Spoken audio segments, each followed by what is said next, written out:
tal? ¿Cómo les va? Nos encontramos nuevamente con Salud 10 Televisión y hoy vamos a tener un programa enfocado, por un lado, a la Semana de la Lactancia, donde van a venir un grupo de obstetras del Hospital de Niño Materno Infantil que nos van a hablar de la importancia de la lactancia materna y fundamentalmente de qué se trata esta conmemoración, si le podemos llamar así, de la lactancia. Hemos hablado también sobre patología oftalmológica y fundamentalmente de patología oftalmológica del niño y del adolescente con el doctor Barcelona y la doctora Marisa Pérez. Y un tema también muy interesante que es depresión con la doctora psiquiatra Natalia Agreda, y vamos a ver que los diferentes tipos de depresión que existen y cómo los podemos llegar a diagnosticar. No se pierdan este programa que está por demás interesante.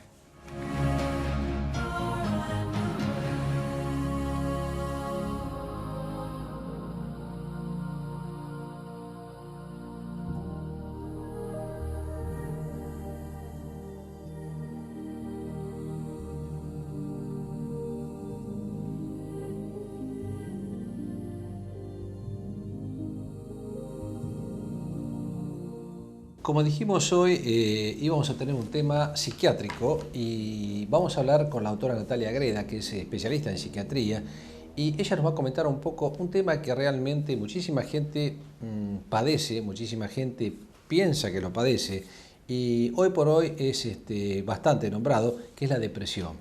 Entonces, Natalia nos va a dilucidar un poco qué tipo de depresiones tenemos, cuáles son las causales que nos pueden llevar a producir una depresión. Así que, Natalia, no quiero seguir hablando yo, te agradezco que estés con nosotros en Salud 10. Y bueno, contame un poco qué es la depresión y qué tipo de depresiones tenemos. Bueno, buenas noches, antes que nada, gracias por la invitación. Mira, con respecto a la depresión, ¿no? Como un término,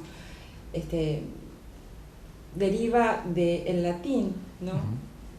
Que, del latín depresio, que quiere decir opresión, abatimiento. Como un término clínico, médico, nosotros podemos hablar de un síndrome depresivo. ¿Sí? ¿En qué consta? Un conjunto de síntomas y signos que afectan en cierta forma la esfera afectiva del paciente. Y eso que vos dijiste es una forma que a veces el paciente dice que siento una opresión, ¿no? Exactamente. Realmente por eso debe ser el término, claro. Exacto. Sí. Antes de hablar específicamente de la patología, quisiera dar unos datos estadísticos, ¿sí? Perfecto. Que son importantes porque nos hacen, de cierta manera, tomar conciencia de la importancia de la patología. Está. De acuerdo a la información emitida en el año 2012 por la Organización Mundial de la Salud, en el mundo existen aproximadamente más de 350 millones de personas que padecen depresión o sufren depresión. ¿Sí? Siendo dentro de la población mundial la segunda causa, después de las enfermedades coronarias, más invalidantes. Con respecto a América Latina, aproximadamente por año existen 65.000 suicidios de origen depresivo. Sí, entonces es muy importante, en cierta manera, conocer lo que encierra todo el síndrome depresivo. Tener alertas para que la familia o el paciente, porque a veces no es el paciente, sino es el entorno el que puede llevar a manifestar que el paciente está así, ¿no? Bien. Y vos dijiste que el síndrome depresivo por ahí, y no depresión sola, ¿no? Sino que es un síndrome. Es un síndrome, ¿sí? Porque la depresión, como depresión sola, puede ser una enfermedad o a su vez puede ser también un síntoma de otro tipo de enfermedades, ¿sí? Dentro de los síntomas que referíamos al principio de la depresión, Lo principal, lo característico es la tristeza, ¿sí? La tristeza permanente, constante, la mayor parte del día, casi todos los días, ¿sí? Sentimientos de vacío, frustración frente a la vida, alteraciones en el sueño, como puede ser insomnio o hipersomnia, esto es dormir mucho. dificultad, claro, hipersomnia, dormir más de lo habitual. Sí. Alteraciones en la parte del Laboral también, ¿no? Porque hay una laboral, falta en la parte alimentaria, ¿no? Esto es disminución o aumento del apetito, que Sí. conlleva un aumento o disminución de peso importante, Sí. ¿no? Estamos hablando Sí. notorio. Desesperanza y ideas de muertes, ideación suicida y, en los peores de los casos, al suicidio. El suicidio, claro. ¿No? Que serían los casos más graves. Sí. Con respecto a las causas del síndrome depresivo, se podría hablar que es multifactorial, ¿sí? ¿Por qué decimos esto? Existen factores genéticos, biológicos, sociales, familiares, ¿sí? en la etiología del síndrome depresivo. Que algunos pueden ser modificables y otros no, muchas Sí, veces. Exactamente. En el caso de la depresión primaria, ¿no? Que es la depresión endógena, Sí. que por lo general en determinada etapa de la vida, alrededor de los 30 años, se manifiesta sin causa aparente. Sí. ¿No? Y después está la depresión secundaria o reactiva a situaciones de estrés psicosociales, ¿no? Que generan este tipo de manifestación clínica, porque también tenemos la manifestación somática de la depresión. ¿Sí? Exactamente, los cuadros psicosomáticos que se encarnan con un cuadro depresivo, ¿no? Exactamente. Sí.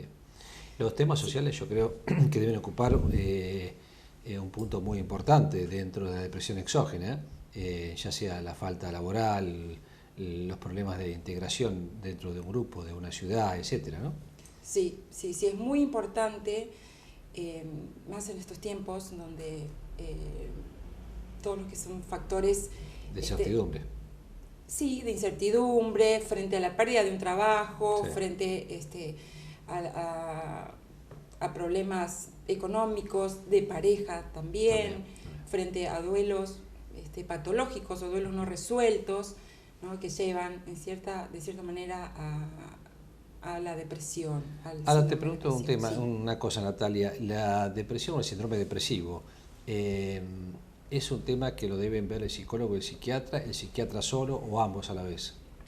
Bien, esa es una muy buena pregunta porque el diagnóstico del síndrome depresivo es netamente clínico, ¿sí? No todos los casos de depresión requieren tratamiento psiquiátrico o medicamentoso, ¿sí? En la mayoría de los casos no requieren tratamiento con medicación y sí una terapia psicológica. ¿Sí? ¿El psicoanálisis acá tiene influencia? En algunos casos sí. Sí. Está bien. En algunos casos sí. Pero, perdóname, te corté. Quería hacer hincapié en esto de la psicoterapia cognitiva conductual, es la que por ahí da mejores resultados en cuanto a la mejora calidad de vida de la persona y a la remisión de los síntomas que manifiesta este síndrome. Se ven muchos a nivel consultorio, porque muchas veces uno ve que algunos pacientes o personas se automedican porque el familiar o un amigo toma lo mismo, estaba depresivo, y esto lo ves a menudo en tu práctica psiquiátrica, sí, automedicación. Sí, es muy frecuente. Te podría decir que más del 90% de las consultas la persona ya ha tenido un tipo de tratamiento anterior o automedicación, ¿sí? Por consejo Sí, sí, sí, sí, sí. Incluso por un consejo médico también. De consejo médico, claro. Sí, sí, sí, sí, no especialista, ¿no? Exacto. Pero sí, existe mucha automedicación. Está. ¿Sí? Bueno, creo que depresión es un tema bastante, o el síndrome depresivo es un tema bastante largo. Sí. ¿Y vos lo ves en adolescentes, es mucho más frecuente que en adultos o está, no está relacionado a veces con la edad? Vos me dijiste que alrededor de los 30 años es cuando existe un pico a veces de los cuadros depresivos, ¿no? Sí, sí, sí. Sí, en los adolescentes es un cuadro que sí se diagnostica y se ve frecuentemente, pero con respecto a la proporción que existe, que se hace entre hombres y mujeres, por ahí es más frecuente en la mujer que en el hombre. Es más enamoradiza y rompe más el corazón, ¿no? Sí. Los adolescentes, porque muchos padres se deben preguntar, ¿cuáles son los síntomas que se puede ver un padre sospechando que puede tener el chico una depresión? Bien, en los adolescentes puede haber cambios de humor repentino, irritabilidad, alteraciones en la conducta, ¿sí? Esto de también comenzar a aislarse, a bajar el rendimiento, si está en la edad escolar, en la escuela o en los estudios. Es importante el diálogo con los padres, algo que hoy por hoy se ha perdido. Tenemos muchas más redes sociales que diálogo, ¿no? Es muy importante el diálogo. Para detectarlo, ¿no? Para prevenir, ¿no? Exactamente. Más que nada. Perfecto. No solamente la depresión, sino otro tipo seguro. De trastornos y de... Bueno, Natalia ha sido muy clara con todo lo que encierra, da para mucho más, síndrome depresivo da para mucho más, pero por lo menos queríamos tener un pantallazo de qué tipo de depresiones teníamos y cómo poder enfocarla para que el paciente o el familiar concurra a un especialista y, número 2, que no se automedique fundamentalmente, ¿no? Exacto. Bueno, Natalia, la autora Natalia Greda, especialista en psiquiatría, nos dio una nota muy interesante sobre el síndrome depresivo. Muchas gracias, Natalia. Gracias a vos, Gustavo.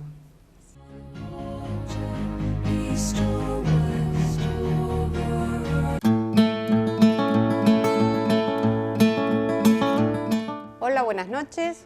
Nuevamente Salud 10.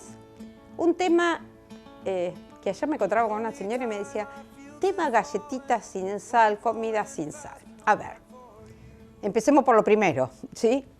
Comer sin sal implica que debe restringir los alimentos salados. Por supuesto, si empezamos por la línea de cuál es el primer alimento salado que debemos consumir, es la sal. Sal gruesa o sal fina. Las sales marinas también tienen sal, así que tengan precaución con aquellos que utilizan sal marina en reemplazo de la sal común de mesa, sea fina o sea gruesa. ¿Tenemos sales dietéticas? Sí.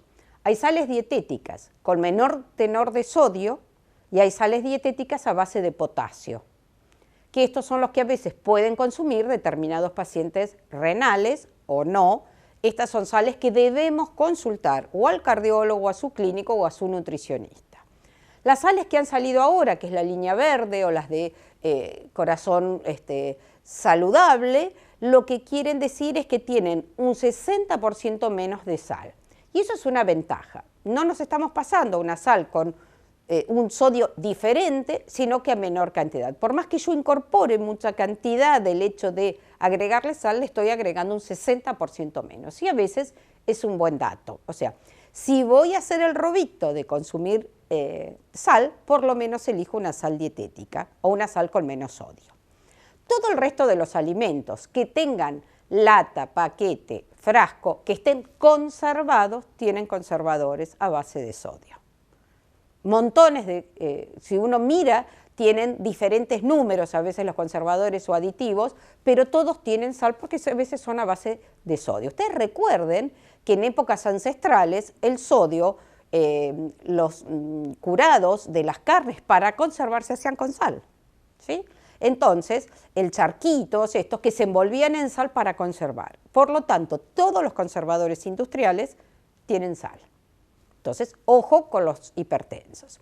Los alimentos naturales, estamos hablando de carnes, verduras y frutas, no tienen agregado de sal, salvo la que yo le incorpore. o salvo que vengan en lata o que sean congelados, que tienen una conservación especial que van a hacer que tenga que considerar este aporte de sodio.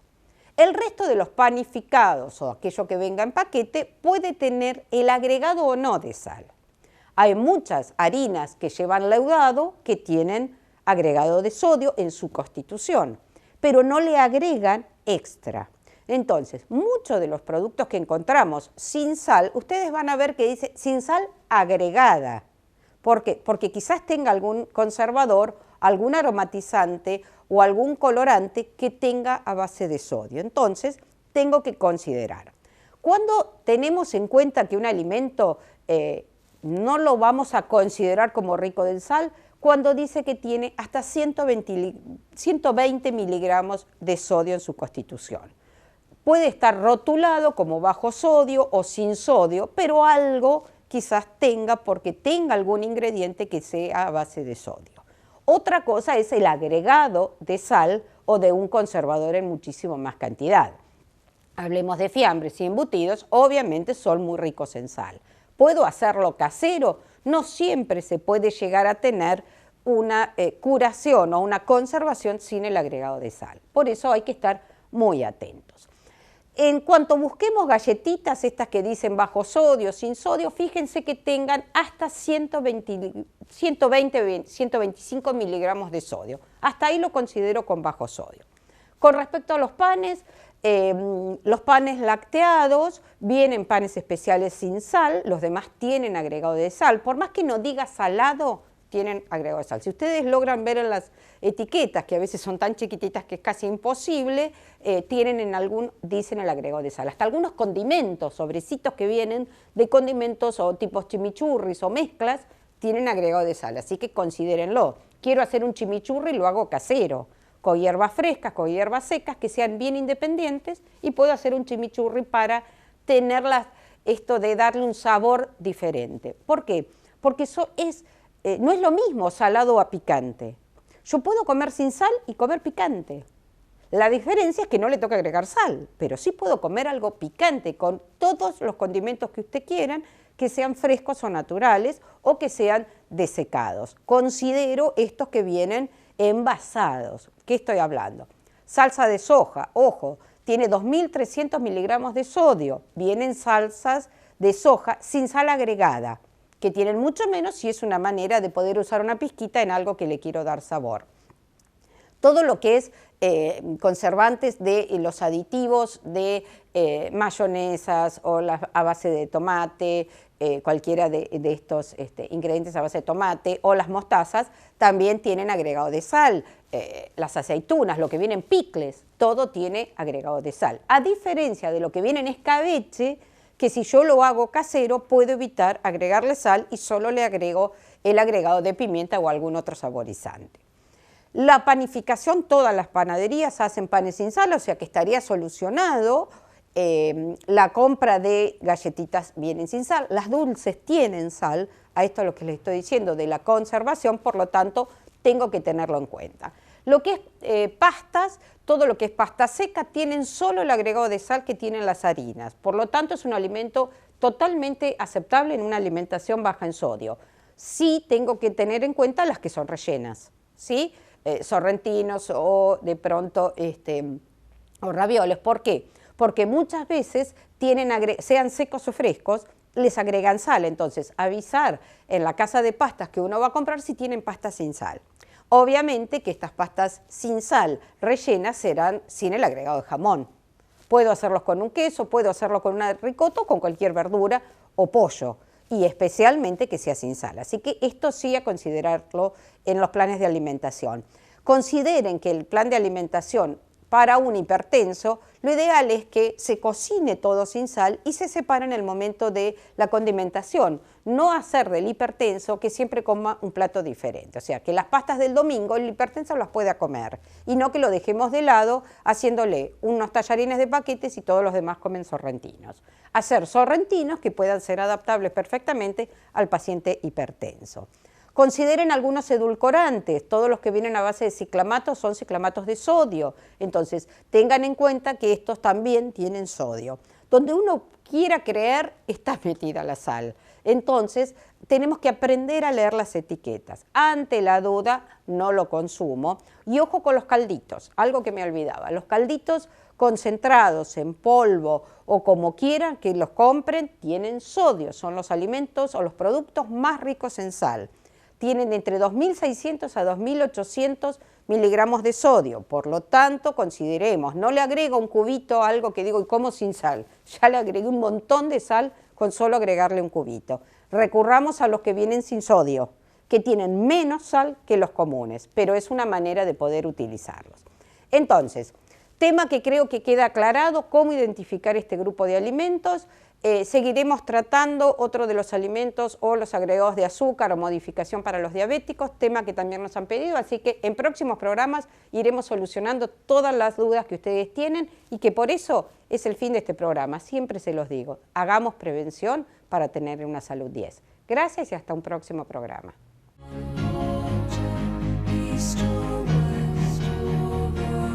Bueno, vamos a hablar sobre un tema de oftalmología y un poco enfocado a los chicos y a los adolescentes.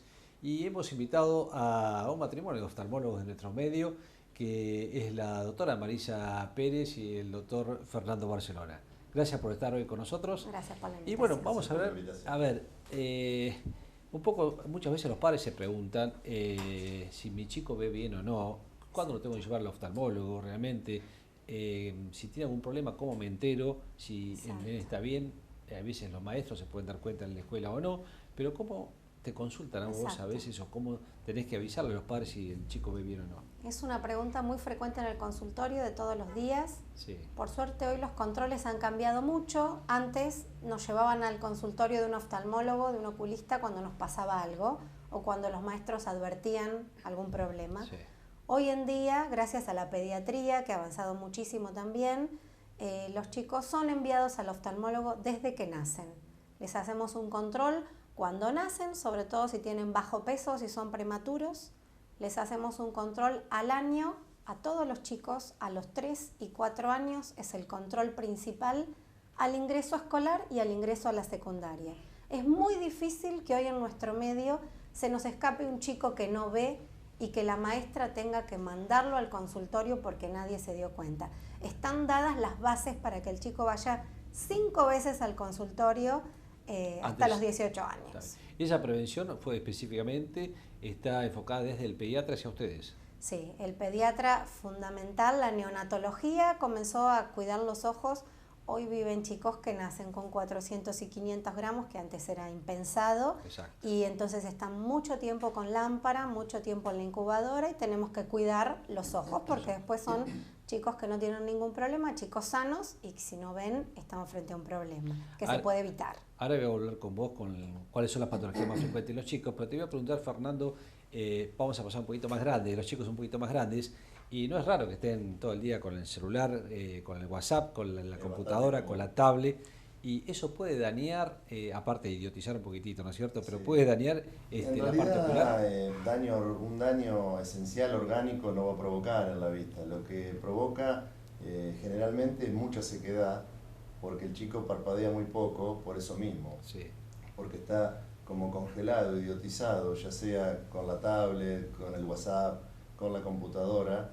Entonces son tantas horas que está fijando y no parpadea, por lo tanto al no movilizar los párpados empieza a haber evaporación lagrimal y eso le genera como una especie de tic que a veces te consultan los padres, gesticulan, parpadean, se viven refregando los ojos o sienten el cansancio, por lo que consultan mucho el dolor de cabeza, que es por la pesadez que sienten sobre los párpados, por poco parpadeo, por eso se ha empezado a ver sequedad a muy temprana edad. Eso que vos dijiste es una palabra frecuente a veces que uno escucha, tiene cansancio visual. Claro. Lo traigo, mire, a mi hijo porque tiene cansancio visual.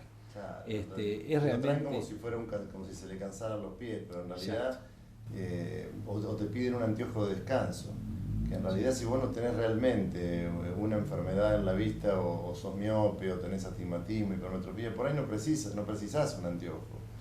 Pero el anteojo de descanso se da si realmente hay algo para usar un anteojo. En realidad lo que les pasa básicamente es que el esfuerzo que hace la vista por concentrarla, después se traslada al rostro, tienen contracturas faciales, cefalea. Ahora te pregunto, ¿puede llegar con el tiempo, vemos chicos que están 4 o 5 horas frente a una computadora, ¿puede ello llegar a afectar el grado de agudeza visual? No, es muy raro eso. Si no tenés una predisposición genética a ser miope, puede ser que al miope de tanto fijar y forzar la vista pueda aumentarle un poquito más la miopía que al que no lee tanto o no fija tanto. Pero aquellas personas que no tienen ningún vicio de refracción, se llama ningún defecto óptico en la vista, es muy raro. O sea, se lo denomina más que nada exceso de fijación. Es exceso de fijación. Una pregunta muy frecuente también es los chicos que miran con el televisor acá y no los pueden sacar. Nos pasa a todos, te habrá pasado a vos, a mí, los tenés que estar corriendo permanentemente. Y en realidad eso sí, por ahí da más dolor de cabeza porque cuando fijamos la vista de cerca, estimulamos mucho la convergencia. Los ojos tienen que ir hacia adentro, entonces están mirando una pantalla grande, por ahí de 32 pulgadas acá, los ojos tienden a ir para adentro y no pueden abarcar todo el campo del visual del monitor. Y produce contracción muscular. Eso provoca contracción muscular, espasmos de acomodación, mucha cefalea acá, la frente, les duelen las sienes. Marisa, perdóname, vos ves a veces en tu patología infantil, sobre todo de oftalmología infantil, muchos traumatismos en los chicos. ¿Se ven traumatismos? Se ven traumatismos por juguetes que no deberían existir o por juguetes que muchas veces están prohibidos. Ahora que viene el Día del Niño, hay juguetes que son como mariposas que vuelan, como hélices. Todos esos juguetes no deberían estar permitidos. Ni hablar de los cohetes, Marcial. Ni hablar. Las quemaduras, ¿no es cierto? Las quemaduras de Navidad, de Año Nuevo, de los fuegos artificiales.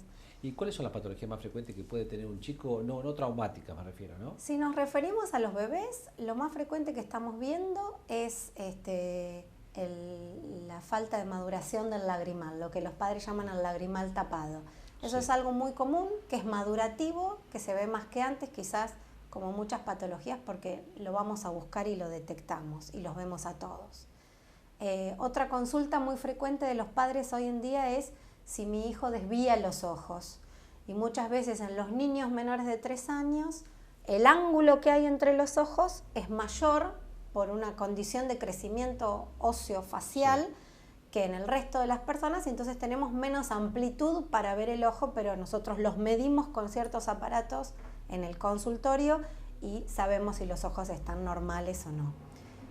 Yo quisiera que todos sepan que entre los 3 y los 4 años es el control más importante que le tenemos que hacer a los chicos, que los chicos entre 3 y 4 años la mayoría contestan dibujos, que hoy tenemos carteles que no tienen letras, sino que para esa edad tienen dibujos acordes a la edad, y que los chicos nos pueden decir si ven o no. Y una prueba que pueden hacer hoy todos los papás en su casa es taparle un ojo a sus hijos con un parche de pirata y preguntarle si ve la ventanita del auto o el ojo del oso igual que con el otro ojo, y muchas veces nos vamos a encontrar con sorpresas. Los anteojos a veces se heredan y a veces no. A veces en la familia no hay nadie que use anteojos y nuestro hijo lo necesita, y otras veces todos usan anteojos y nuestro hijo no lo necesita. Hay una edad, Fernando, que a veces cuando uno se va a estudiar o ya tiene empieza una carrera o algo, que tal vez tanta agudeza visual cuando uno empieza a leer muchos libros o mucha cantidad de libros, y no necesariamente que te vayas a estudiar, hay gente que lee mucho diario o que lee muchísimos libros, que necesita algunos anteojos. ¿Realmente son necesarios o es solamente porque pierde la agudeza visual ajena al cansancio que tiene por esa visualización? En realidad, si realmente no tenés un defecto óptico, lo mismo de hoy, digamos. Claro, no tenés por qué usar un anteojo para descansar la vista, por más que estés 5 horas seguidas leyendo un libro de texto. Ahora es importante la luz, ¿no? La iluminación. La iluminación es importante, que no sea una luz amarilla, que dé mucho reflejo sobre la hoja. Lo ideal siempre es la luz blanca, que dé poco reflejo y poco encandilamiento, porque lo que realmente pasa con la luz es que también el estudiante, que está muchas horas leyendo y leyendo, parpadea muy poco. Entonces, al no parpadear, se empieza a fracturar la lágrima, y eso es lo que provoca los reflejos que les molesta. La gente se queja que en el trabajo hay luz de tubo, que hay esto. En realidad, si vos tenés una buena lubricación, hay que acostumbrarse a usar gotas lubricantes, por los cambios que ha habido en la capa de ozono, porque se fija el triple que cuando éramos chicos nosotros, porque no existían las tablets, los celulares, nada de eso. Entonces, aparte de que estudian y están muchas horas fijando, después no es que se van a distraer la vista, siguen con el celular o siguen con la computadora. Exactamente. Entonces la sequedad es una de las patologías más frecuentes que antes no existía. Como y más simple de solucionarlas también, ¿no? Claro, hay que usar colirios lubricantes buenos. Les hago otra pregunta que también es algo por ahí frecuente y muy doméstico, que son la caída de un detergente o de una lavandina en la casa. ¿Qué se hace ahí? Porque uno dice, póngale agua. Lo primero es lavar, y es el agua. Y en la emergencia tenemos que lavar. Si vamos a un centro médico, si llegamos rápido, lo van a hacer con solución fisiológica, y si no en casa lo vamos a hacer con agua. Pero lo principal es sacar la mayor cantidad de ese producto que haya entrado al ojo rápidamente. Claro, perfecto.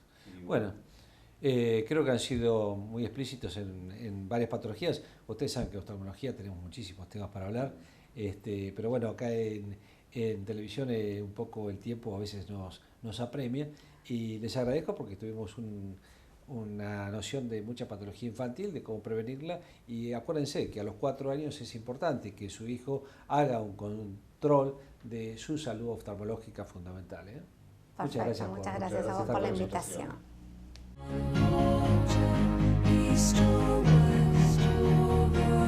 Vamos a charlar, como dijimos en un principio, con un grupo de obstétricas del Hospital Materno Infantil de Azul, a una de ellas residentes, instructora de residentes, y vamos a hablar con Marisa, que es la instructora de residentes, sobre una semana que es muy importante, que es la Semana de la Lactancia Materna, que se celebra del 1 al 8 de agosto, y queremos un poco saber de qué se trata, en qué se puede participar y un poco la historia de todo esto. Marisa, ¿qué tal?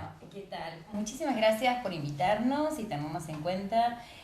Bueno, nosotros somos obstétricas del Hospital Materno Infantil, ahí funciona una residencia para licenciadas en obstetricia. Bueno, yo estoy acá junto con las chicas que son obstétricas y están cursando la residencia. El objetivo de poder venir acá es un poco promocionar lo que nosotros hacemos en el hospital sobre lactancia, que es muy importante. Y bueno, hoy vamos a hablar un poquito también sobre el lema de este año, que cada año la Semana de la Lactancia tiene un lema. Este año es la inserción laboral de la mamá que amamanta, que es una cosa bastante problemática para la mamá. Y bueno, acá las chicas van a ir de a poquito hablando cada una del tema que le corresponde.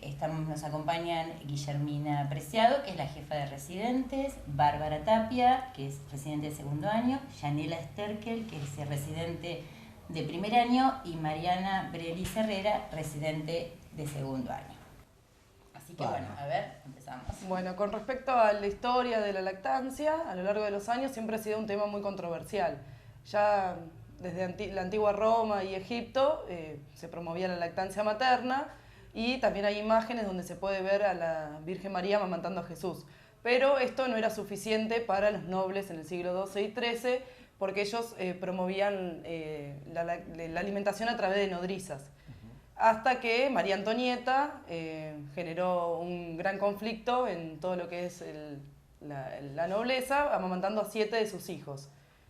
El tema de la lactancia y las nodrizas no quedó ahí solamente, sino que la tecnología también hizo su aporte a principios de 1900, incorporando a la primera leche de fórmula. La leche de fórmula empezó a ganar como terreno, entonces un grupo de mujeres en el año 1957 en Europa se juntaron y crearon la Liga de la Leche, que tiene vigencia hasta hoy en todo el mundo. De hecho, en nuestra ciudad también hay. En el año 1992, la Organización Mundial de la Salud crea la Semana de la Lactancia Materna, siendo que se elige la primera semana de agosto porque es la semana 41 del año. Entonces se considera que si un embarazo comienza la primera semana de enero, sería la semana 41 donde estaría naciendo el bebé y comenzando su lactancia materna. Este tema de la lactancia materna es lo mejor, no ha sido siempre así. Entonces la OMS y la UNICEF en el año 2001 crearon una campaña a nivel mundial para generar conciencia de la leche materna, alimentación única para el recién nacido. Los beneficios que tiene. Bueno, linda historia. Parece que María Antonieta hizo una revolución francesa también con el tema de la lactancia materna, ¿verdad? Bueno, contanos. Bueno, nosotros en el Hospital Materno Infantil formamos parte de una maternidad segura y centrada en la familia, y como tal nosotros seguimos los lineamientos que se establecen en la iniciativa Hospital Amigo de la Madre y del Niño. Esto, como bien dijo mi compañera, se empezó a hacer desde el año 2001 y en el año 2012 se empezó a poner en práctica. Esta es una estrategia que tiene como objetivos mejorar el desarrollo de tanto de los lactantes como de los niños pequeños a partir del apoyo de la lactancia materna exclusiva durante los primeros 6 meses de vida y complementaria hasta los 2 años de los pequeños. Bueno, establece también ciertas pautas institucionales, como son establecer una política institucional a partir de la cual todos los trabajadores de la salud dentro del hospital deben estar al tanto de la misma. Sí. Y por otro lado, también manifiesta que se debe informar a todas las madres que amamantan sobre lo recomendado por la Organización Mundial de la Salud a partir de las pautas de lactancia, ¿sí? Darles a conocer esto de que sea lactancia materna exclusiva y a libre demanda hasta los 6 meses de vida, ¿sí? Y también por otro lado, también desaconseja el uso de biberones y chupetes, ¿sí? El uso de chupetes hasta el primer mes de vida y el uso de biberones, obviamente, mientras que la lactancia sea exclusiva. Por otro lado, ese es un tema, perdóname, que la otra vez lo charlamos con un odontólogo infantil, el tema del chupete, bueno, también resultó bastante interesante. Y esto que vos decís, bueno, aparte de una buena nutrición, también es importante por la parte afectiva de madre e hijo, ¿no? Exactamente, por eso también otro de los puntos que establece esta iniciativa es el contacto piel a piel en la primera hora de vida, que esto también va a favorecer el vínculo materno-infantil, que es tan importante y también se favorece con la lactancia materna. Perfecto. Sí, es otro punto. Bueno, vamos a seguir, así dejamos hablar a todas las compañías. Bueno, yo voy a hablar un poco de los beneficios que tiene la lactancia. La leche materna le brinda al recién nacido inmunidad y lo previene de enfermedades como pueden ser las diarreas, las bronquiolitis, las infecciones urinarias, la obesidad en el adulto, y le da, cuando el niño es mayor, una mejor capacidad escolar y mayor independencia.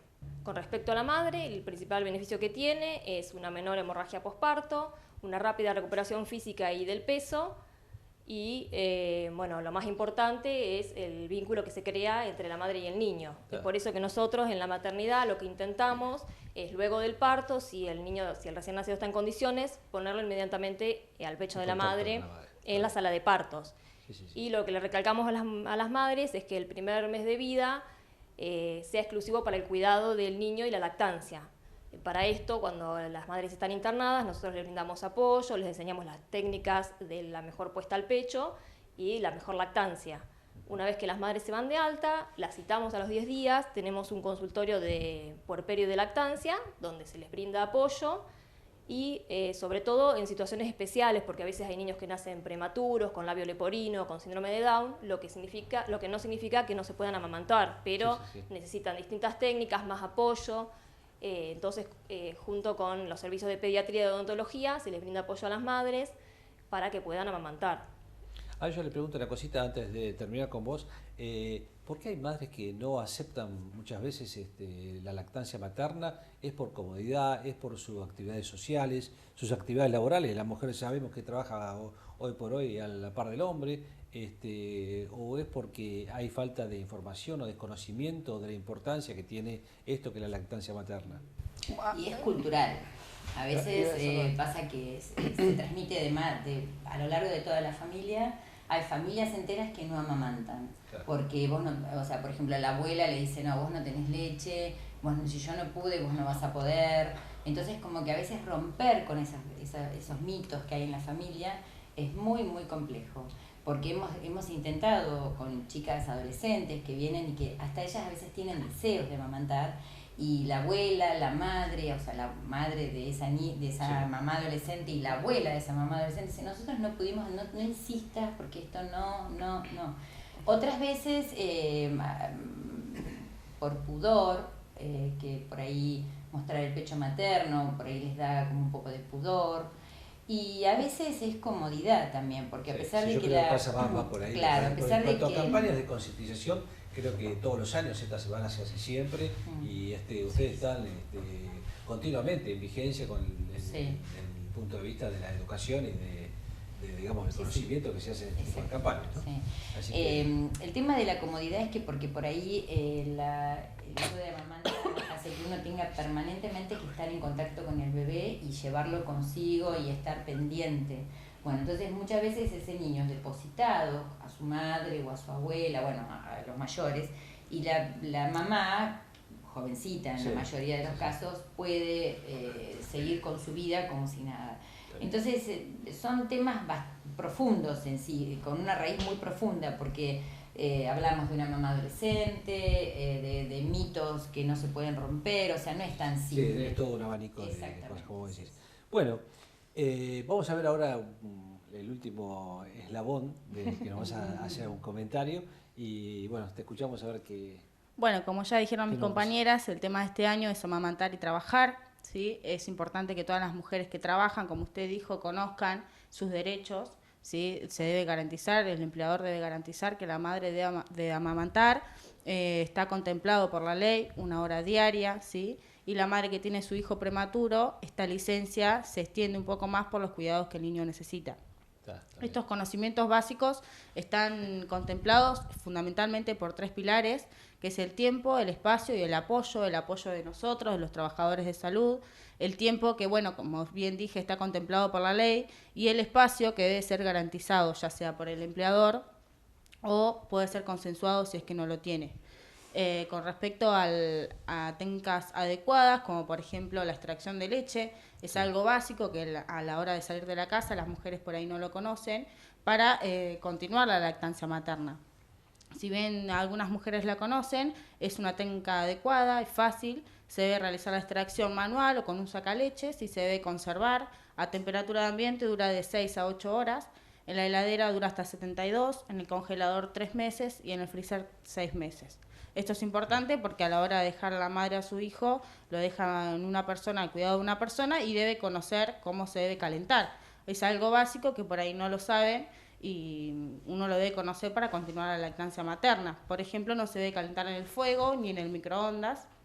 Lo que se hace es se descongela a temperatura de ambiente y puede ser calentado a baño María.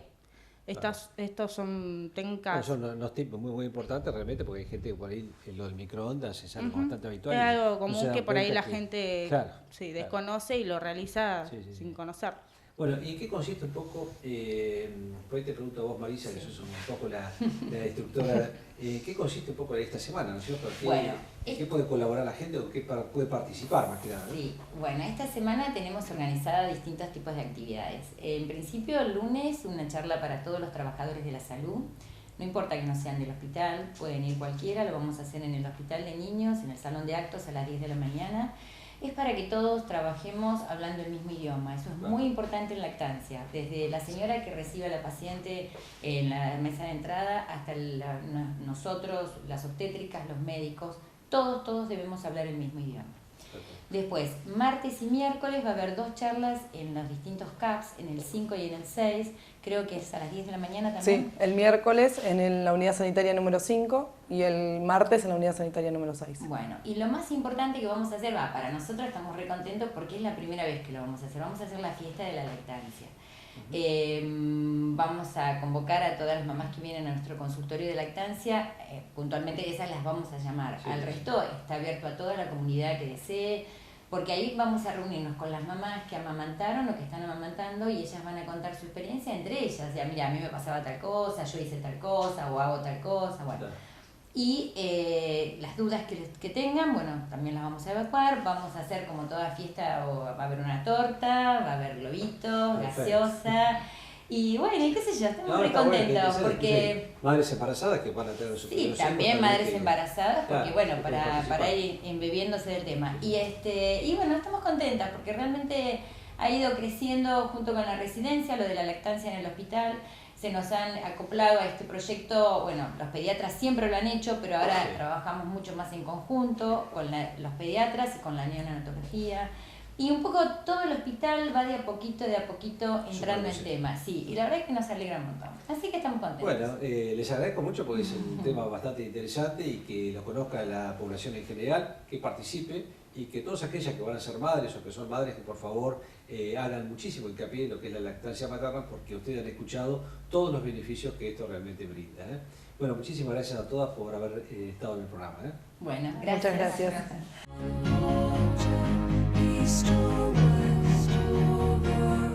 Hemos llegado al final de Salud 10 Televisión y bueno, creo que hemos tenido un programa que para ustedes les puede haber sido muy útiles. Acuérdense que siempre estamos trabajando en lo que es prevención y educación en la salud y para eso invitamos a diferentes profesionales de muchas áreas referentes a la salud. Hoy hablamos de un tema psiquiátrico o de psiquiatría, mejor dicho, que es la depresión con la doctora Natalia Agreda. Hemos hablado de oftalmología infantil y de adolescente con el doctor Barcelona y la doctora Marisa Pérez. Hemos estado, por supuesto, Marcela Brescia con su micro de nutrición y hablamos de la semana que empieza hoy, la semana de la lactancia materna, con la gente que está en este tema, que son las obstétricas del Hospital Materno Infantil Argentina Diego. Muchas gracias por acompañarnos en esta nueva edición de Salud 10 Televisión y acuérdense que todos los lunes a las 21 horas es una cita muy importante para que usted nos acompañe. Muchas gracias.